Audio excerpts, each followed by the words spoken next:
Hello and welcome back to the port. I'm the Gareth Major and this is Empty Reports. Empty Reports is your gameplays with my commentary, and today we have a submission from Ekizoon, who is playing the German Tech Tree Tier 4 destroyer T-22. Now this is a Tier 4 and 5 game of Capture the Base on Neighbours. On the enemy team we have an A-caster in a division with an Omaha, a Farragut, Hatsuharu, Congo, Konig, Izumo, New Mexico. On the friendly team we have a Podvorsky, Ekizoon in his T-22, a Fubuki in a division with a Matsu and a Bayern. We also have a Mahan, a Julius Caesar, a Batang and a New York. Spawn in the centre, doing your shipping forecast and moving forward in order to get some spotting potential. However, bearing in mind that your battleships aren't exactly rushing forward, so if you get in any kind of tangles, you need to kind of consider what kind of support you have and exactly the kind of situation you're going to be in. Considering that the T-22 doesn't exactly have the greatest DPM, as she only has 4-inch guns for a tier, the smallest caliber. Now, it's worth mentioning that his T-22 is completely unupgraded. Also, commander-wise, he's only using Scheer, level 10, using the traits Burn It Down XXL, Look At Me Now, Velocious and Steer Clear. No legendary skill and no inspirations. There's the Omaha spotted off to his port side. Now that is probably the most dangerous ship to Ekizoon in this entire game, because the Omaha does have the HP and the DPM in order to deal with a destroyer. However, considering that out of 18 ships there's only one cruiser, if any of the 5 battleships on Ekizoon's team can pick up that Omaha and make it go pop, then Ekizoon's pretty much going to have a free hand in what he does, with the only destroyers on the enemy team that he's probably really concerned about is the A-caster and the Farragut. The 2 Hatsuharus on the enemy team probably aren't that too scary.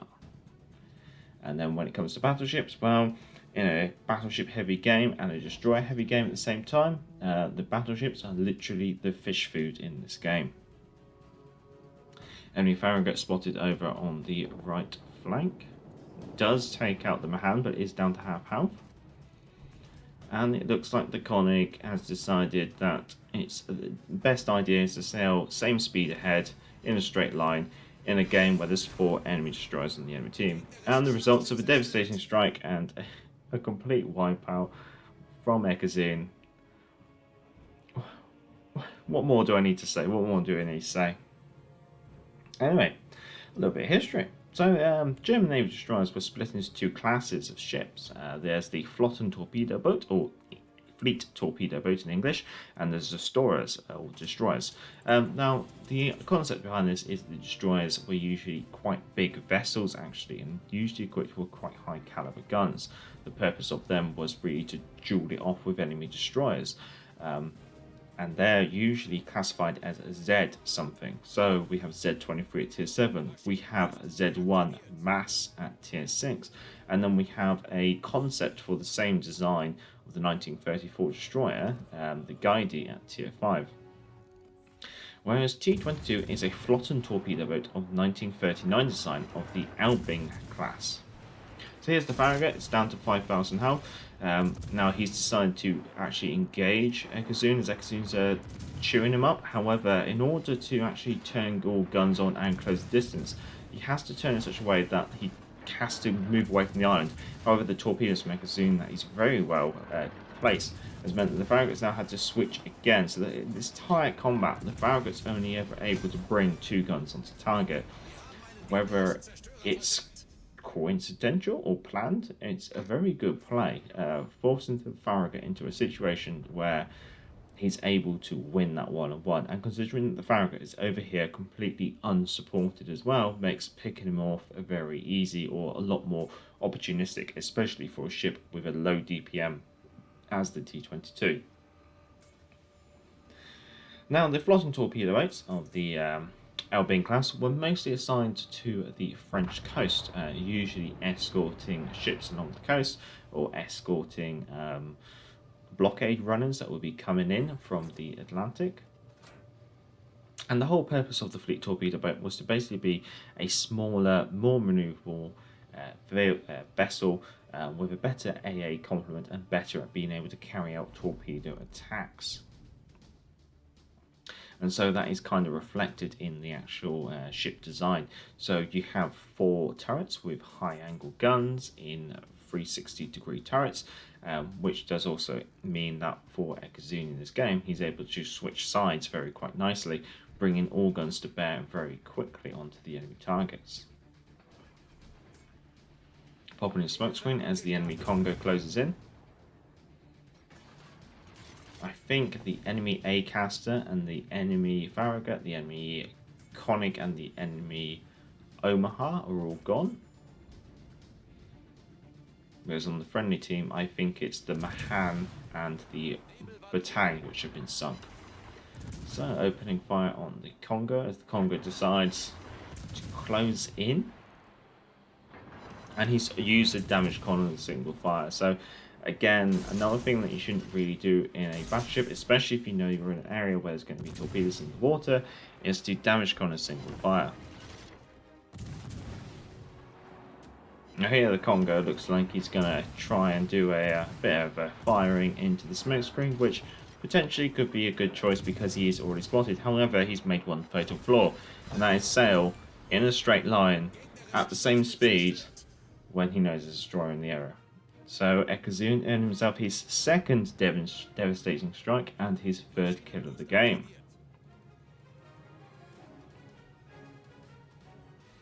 So far in this game, Ekizoon has been basically putting this Flotten torpedo boat into action in very much the way that she was designed. Now T-22 did have a very interesting career. She was involved in quite a few battles along the French coast.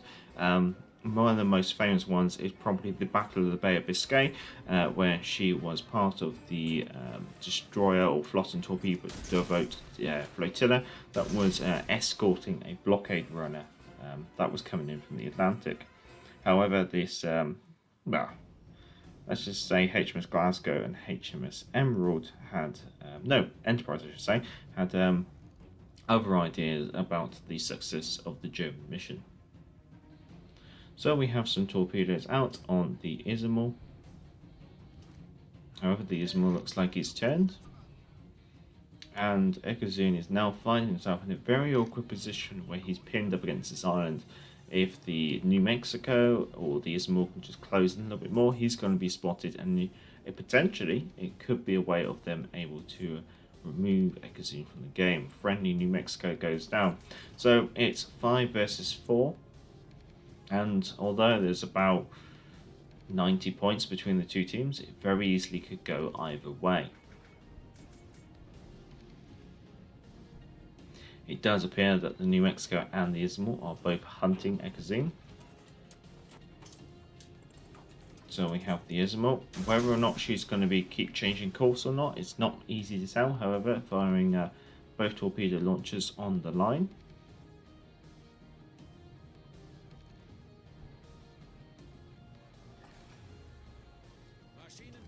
By the way that the Ismail and the New Mexico have potentially actively tried to search for Ekizoon, they know there's a destroyer in the area. However, it looks like the Ismail has decided that having not found Ekizoon within a couple of minutes, has decided it's all safe to sail in another straight line. And there's our 3rd devastating strike and the high caliber and our 4th kill.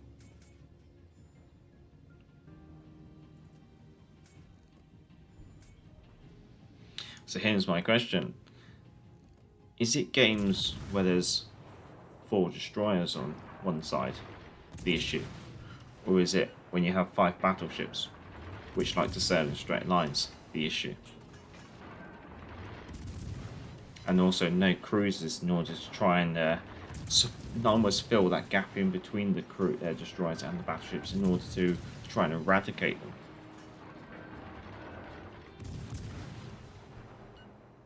So opening fire on the New Mexico, because the New Mexico's turrets are pointing in the wrong direction, it's going to take a long time for those turrets to actually turn. The only other way that those turrets are going to turn is if he swings his ship around. And the New Mexico is the remaining ship on the enemy team.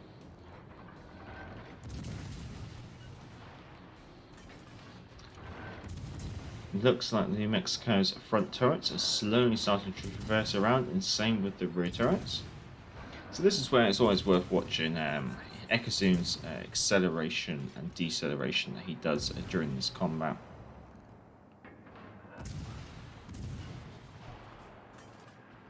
Now we're in torpedo range, predicting that the New Mexico might turn in or away. So slowing it down, setting another fire, simply just dropping it to 20 knots and then, or down to 15 knots in that case, and then speeding it back up again. So what that does is, again, just keep feathering the throttle. It just means it makes you a lot less predictable to hit sometimes.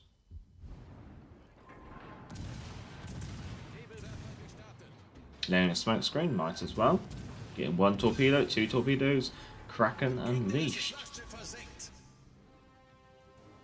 So going on to the end of the screen, and we can see that Ekizoon has managed to make himself 137,929 damage from 118 hits on target and 14 torpedoes, causing 12 floodings. Getting himself 5 kills and 3 fires, earning himself Kraken Unleashed, Devastating Strike 3 times, and High Caliber. So all in all, quite an enjoyable game, quite an enjoyable watch. Going on to the team results, and obviously Ekizoon coming in top of his team at 2,455 ship XP earned. When you look at the Podovsky had dropped out or gone AFK during the game, so unfortunately that takes one ship away from Ekizoon's team. Looking at the enemy team, the Koenig and the Congo that he torpedoed came in at the bottom of their team, along with the New Mexico came about mid-table. The Ismail came second place. The Farragut that he managed to remove as well came in as the best ship on the enemy team, amusingly. So quite a polarizing game, I guess you can say.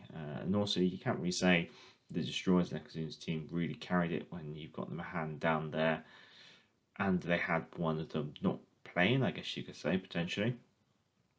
Well, going on to the economy screen, and we can see that Ekizoon has managed to earn himself 249,000 credits. That is obviously with a premium count. That's actually quite a healthy earning. That's very good, actually, especially for tier 4, because the ship service cost was only 21,000 credits. Without a premium, he would have made himself 159,000 credits. He did have an epic ship XP booster because he is grinding this tech tree at the time of his recording and then submission. So he has obviously managed to make himself quite a lot of ship XP with that and premium in order to get the ship moving along. Well, all in all, that was quite enjoyable. Now, I know it's only a tier 4 and 5 game, but then again, he's actually played it very well, and he's been able to abuse the enemy battleships for all their worth. Getting himself 3 devastating strikes is a very good collection of medals, I have to confess. Well, if you have enjoyed it, feel free to give it a thumbs up. If you enjoy this kind of content, feel free to subscribe. And if you are already subscribed, I'd say thank you very much. Down in the description will be the commander build, which Ekizoon has used, which is inspired from my commander build. And he's also, well, there are no modules, so I won't even bother including saying there's just no modules down there. There's also the email address for the channel if you want to send in any of your own game captures, and also the link to Patreon if you want to support the channel on Patreon. Until next time, I'm the Gallagher Major, and back to the port.